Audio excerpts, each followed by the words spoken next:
is going on YouTube? My name is Paul. Welcome back to Coffee and Carry. I've got another video review for you today, and today is going to be on the North American Arms 22 Magnum. This is a mini revolver slash Derringer.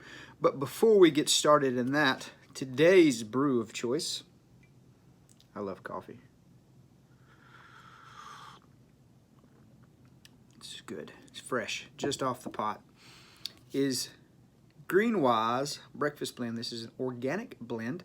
This is more for my wife. This is something that I bought for her because she's more of a breakfast blend slash light coffee drinker. But I thought that I would give it a try today. Again, this is a K-Cup for your Keurig machines. But it's a very, very good coffee. It is light brew, so you have to keep that in mind. So if you want some bold flavor, you might need to hit that bold button on your coffee pot if you have that. But it's a very smooth brew, and you do get more caffeine out of a light brew coffee than you do a dark or a bold brew, just if you didn't know that. If you want to get more kick out of your cup, go with a light brew, and if you want more bold flavor, go with a dark brew. But again, today's coffee of choice is from Greenwise. Pick it up at most of your major retail stores. Publix, Winn-Dixie, Kroger.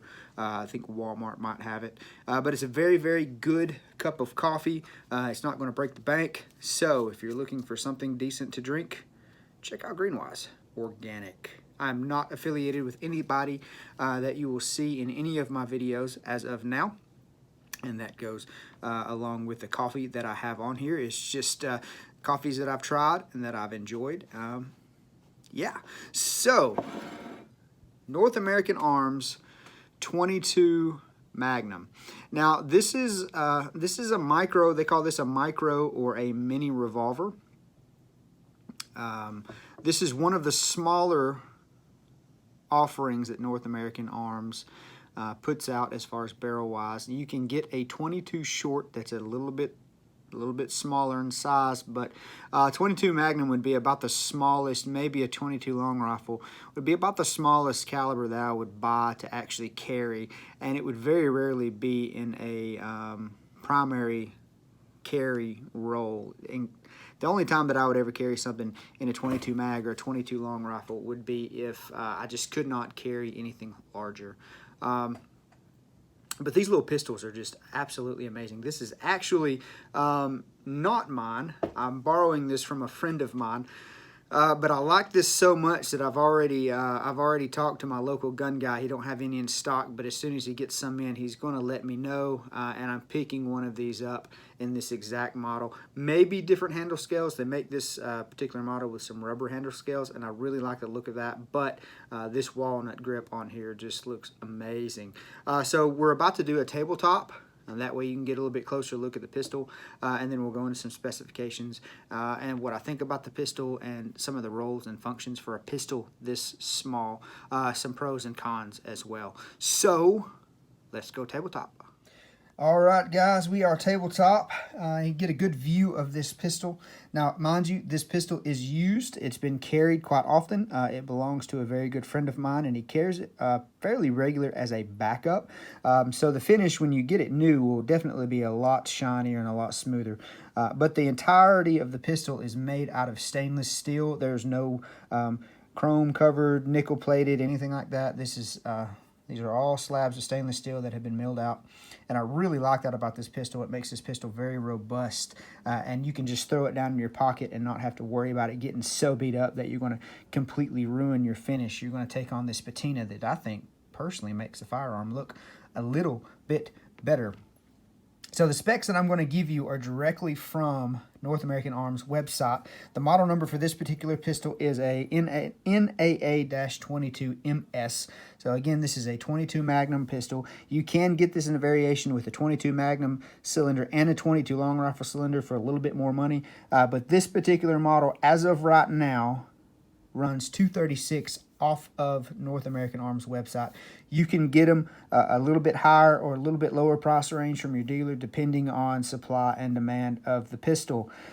Caliber, again, 22 Magnum. The capacity of this little firearm, and this is what's really crazy, with as small as this firearm is, look at this. That's tiny. That is, and I've got medium hands. I don't have large hands. This is really tiny. Is 5-round capacity, and for 22 Magnum, that's nothing to laugh at. If you had to use this in a self-defense situation, 5 rounds of 22 Magnum would do enough damage to where it would give you enough time to get away if it didn't completely incapacitate whoever it is that is assailing you. The total length of the gun is 4.63 inches. That's going to be from this longest point to the back side here. The width of the gun is 1.06 inches. And of course, that's going to be the width of the cylinder here. The height of the gun, which is going to be from the bottom of your grip to the top of your hammer, is going to be 2.81 inches. And your weight is 6.2 ounces unloaded. The barrel length on this particular model is only 1.13 inches, so you're looking at about 1 1/8 barrel length. But for a pistol like this, what's its intended use, that's completely adequate. Your sights are going to be milled in here. You can kind of see there. They call it a half moon sight, and then you've got this front post here. You're not going to be doing a lot of accuracy shooting with a pistol like this. It's mainly going to be point and pull, or as we like to call it, a gut gun. And your action is single action only, which means you have to pull the hammer back to fire the weapon. It will not fire unless you have the hammer all the way back. Now, you do have 3 positions for your hammer. You have back, that's your hammer dropped, and then you've got a partially cocked position. Now, the way that you load and unload this firearm is, you see this pin on the front, push this button in, and you slide your pin out, okay? And your cylinder, pull your hammer back, your cylinder drops out. And there's your 5 shots of 22 Magnum. And of course, it's like any other revolver. You drop your rounds down in the hole, you fill your cylinder, and you will fill this cylinder completely up. It's not like some of your traditional or older school revolvers where you want to leave an empty chamber underneath the hammer, and I will show you why in a second. It has something to do with these grooves here between your chambers. You fill your chamber, and you reinsert your chamber back into the pistol. Now, I'm not sure how smoothly I'll be able to do this while I'm on camera. I'm trying to do this through the viewfinder of the camera here. There we go. So it just kind of drops back in place. You take your pin. I'm not doing this any justice. This is a little frustrating when you're not trying to do it on camera.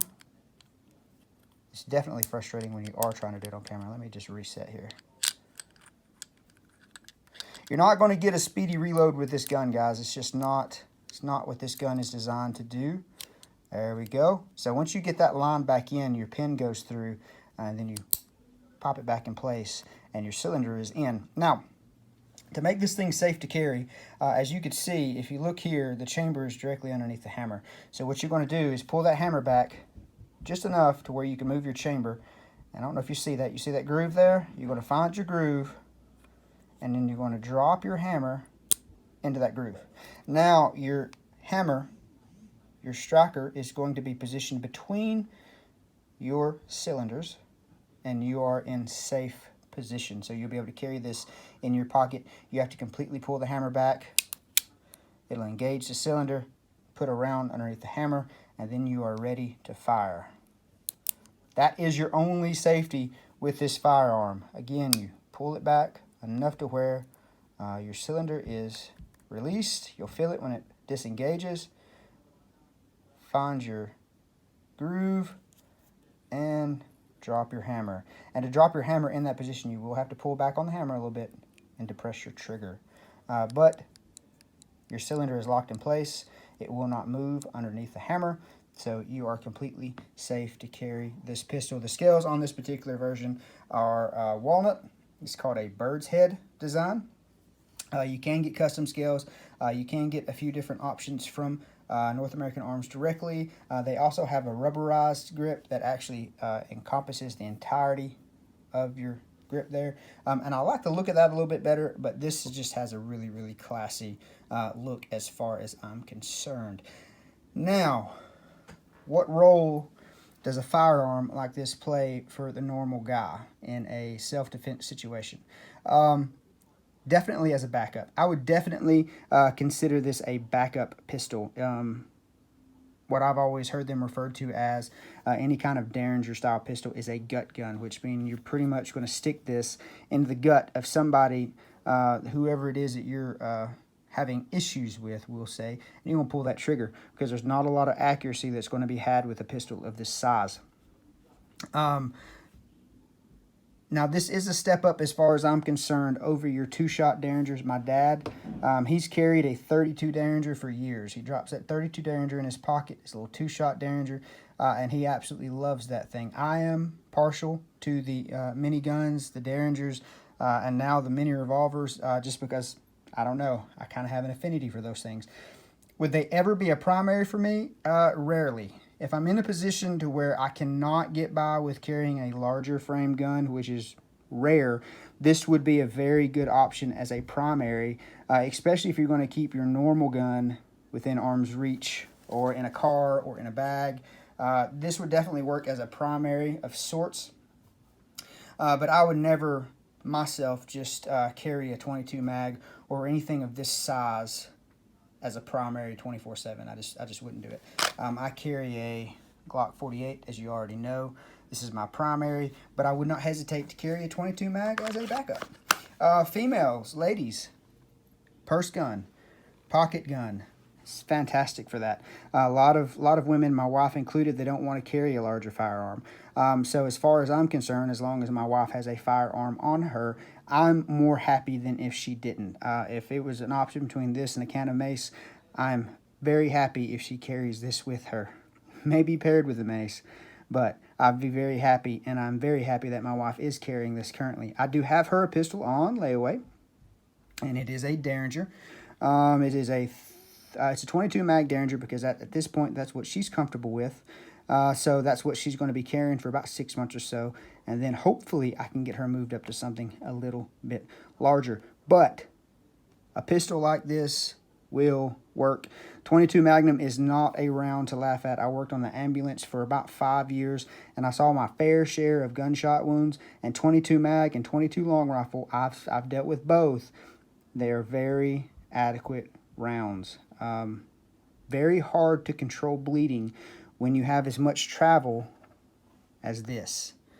Once a 22 mag or a 22 long rifle enters into someone's, especially their chest cavity or their abdominal cavity, a lot of times there's enough velocity where they'll bounce around but not necessarily come out. So you can do a lot of damage with a little 22 Magnum round. Is it as much damage or is it as lethal as a 45? No, of course not. 9mm, now 380, yeah, I would definitely take that over a 22 mag, but you can definitely do enough damage with a 22 mag to de-escalate a situation without a doubt. Pros with this firearm, look at it. It's beautiful. Guys, this little pistol is amazingly beautiful. I love the style of this pistol. I love the feel of this pistol. It feels amazing in the hand. Quality with these guns are just flawless. There's fit and finish on these pistols are amazing. Materials and craftsmanship blow my mind. I love these pistols.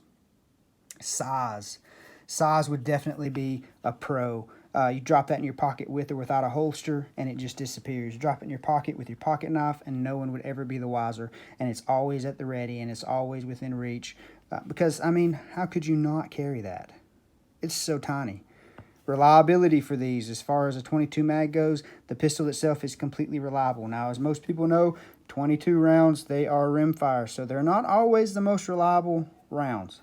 They're not primer fired, they are rim fired. So sometimes you'll get a dud with the 22 Magnum. Great thing about these is you just pull the hammer back and you pull the trigger again, and it's just like any other revolver, and it will go bang eventually. But as far as the pistol goes, you're not going to get anything more reliable 22 wise than a firearm like this, because they're pretty simple. Not a lot to go wrong with these firearms. Let's see, any more pros? Just the normal, what you would think. Mainly what I listed. Size, definitely concealable. There'd be definitely no reason not to carry a firearm if you had one like this. Cons, 22 mag. I would definitely rather see something larger. You're not going to get anything larger with 5 rounds in this footprint. I understand that. maybe a 17, but 22 is about the biggest caliber you want to get in a gun this size. Manageability is snappy. Even though it's a 22 Magnum, this little firearm is pretty snappy. It's not unmanageable by any means, but when you have medium to large hands, I have medium. When you have medium to large hands, it's kind of hard to get.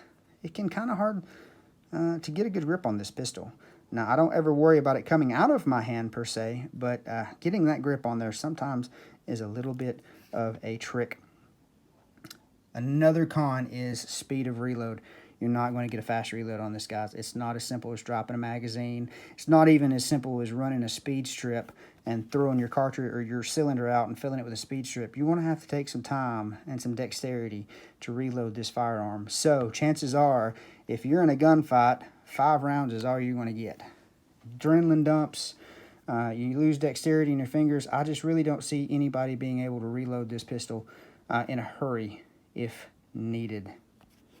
As far as cons, I can't think of any more, personally, I can't think of any more cons that I can attribute to this pistol. It's a very, very well-made pistol, and it's a very well-loved pistol for the people who know about it. You have the two camps that are like most firearms. You either love it or you hate it, but most people love these pistols for what they are intended for. Now, again, please don't think that I'm saying, yes, go buy this pistol and stake your life on it. Is it better than not having a pistol? Absolutely. Would I carry this pistol? Absolutely. But if I could carry something more substantial, would I? Absolutely. Why? Because this is just a small backup, last-ditch 22 Magnum. Get out of my space. You're too close. Stop what you're doing, pistol. Okay, this is not a fighting pistol. This is last-ditch. Situation just went critical. I got to get out of this quick. Boom, boom, and run. If that makes any sense to anybody whatsoever. But would I buy this pistol? Absolutely. I plan on it. As soon as my guy gets some in, I will have one of these in my possession. Maybe multiple, because they have a lot of different models that are really, really cool. If you don't know about North American Arms, it's NAA.com. Check them out. Look at their models. You can get on Bud's Gun Shop. All the gun shops online pretty much have access to this pistol.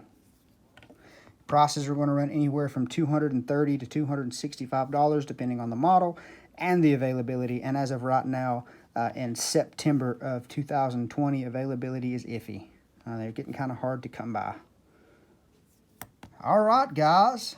I hope this video was helpful. If you've never heard of this pistol, definitely check it out. It's definitely worth a look. If you're skeptical about it, just do it. I mean, it's less than $300. And if nothing else, it's a really cool novelty piece that you can talk to your buddies about and kind of show off when you get around a coffee table. North American Arms, 22 mag, guys. All right, that's it. Remember, though, keep your coffee hot and your carry game strong. We'll see you next time.